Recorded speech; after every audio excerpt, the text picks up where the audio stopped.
malaman ng maaga kung may sakit o kakaibang kondisyon ang isang sanggol na kapapanganak pa lamang para maagapan at mabigyan ito ng tamang medikal na atensyon. At ang isa sa solusyon dyan, pagpapa-newborn screening na ikinasa ng DOH Calabarzon at GMA Kapuso Foundation sa Lipa City.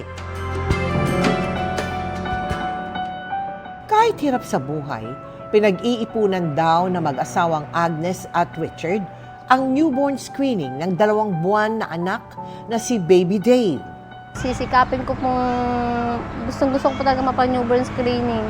Kaya nang mabalitaang may libreng newborn screening caravan ang GMA Kapuso Foundation, katuwang ang DOH Calabarzon sa Lipa, sa Batangas, ipinalista niya ang anak. Lagpas 20 sakit po ang pwede nating ma-detect sa newborn screening. Kinuhanan ang mga sanggol ng sampol ng dugo na dinala at tines sa Newborn Screening Center, Southern Luzon. Sa 38 sanggol, 2, kabilang si Baby Dave, ang kailangan dumaan sa counseling ng doktor. Ang isa dadaan sa confirmatory test sa tulong pa rin ng GMA Kapuso Foundation at DOH Calabarzon. Isang sanggol ay nakitaan ng hemoglobin E3.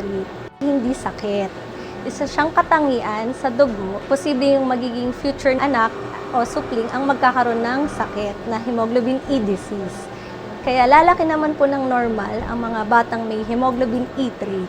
Importanteng ipakita natin ito sa pediatrician para po maipaliwanag sa magulang yung reproductive risk or yung impact nito sa paglaki ng bata. Kahit walang dapat ipag-alala sila Agnes, ipinakonsulta pa rin natin si Baby Dave. Actually, maganda yung weight tsaka for height niya. 2 months lang siya pero yung weight niya nasa 6 kilos na. So, kasi ito si baby, nung tinanong ko si mami, lagi siya nagpapa-breast milk or breastfeeding talaga siya. Pure. Binigyan na rin natin ng regalo ang mga baby. Sa mga nais sumuporta sa aming mga projects, maaari po kayo magdeposito sa aming mga bank account o magpadala sa Cebuana Luwilier. Pwede ring online via GCash, Shopee, Lazada at Globe Rewards.